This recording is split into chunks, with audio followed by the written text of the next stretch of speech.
ભરૂચ જિલ્લામાં કુંવારિકાઓએ ગૌરી વ્રતનો પ્રારંભ શ્રદ્ધાભર્યા માહોલમાં કર્યો હતો।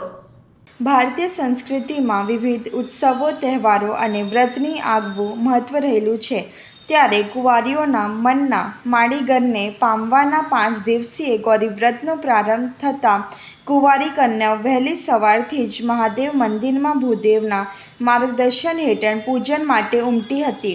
આ 5 દિવસ દરમિયાન માતા પાર્વતી, ગૌરી માતાની પૂજા, વ્રત, જપ અને આરાધના કરવામાં આવે છે। શાસ્ત્રો અનુસાર માતા પાર્વતીએ ભગવાન શિવને પતિ રૂપે પ્રાપ્ત કરવા માટે કઠોર તપ અને વ્રત કર્યું હતું, તેથી ગૌરી વ્રતને અખંડ સૌભાગ્ય, મનગમતા જીવનસાથી અને સુખી દાંપત્ય જીવનની પ્રાપ્તિ કરાવનાર વ્રત માનવામાં આવે છે।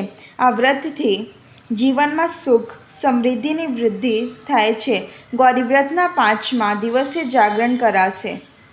ओम नमः पार्वती हर हर महादेव। ओमकारेश्वर महादेव की जय। હવે ચતુર્માસનો પ્રારંભ થઈ ગયો છે। 11 આપણે પૂનમથી ચતુર્માસનો પ્રારંભ થઈ જાય છે।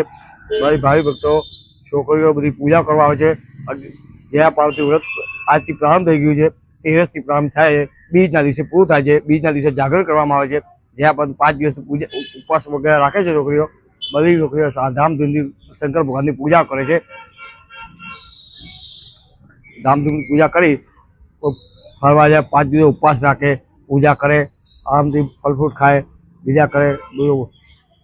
શા માટે રાખવામાં આવે એ છે? ભગવાનની શા માટે રાખવા કે પહેલાં સૌથી પહેલાં સર્વપ્રથમ પાર્વતી માતાએ કરેલું આ પૂજન, એના પછી બધા છોકરીઓ પૂજા કરે છે, સારી રીતે પૂજા કરે છે, ધામધૂમથી પૂજા પતાવે છે, ઉપવાસ રાખે, ઉમંગથી પૂજા કરે છે।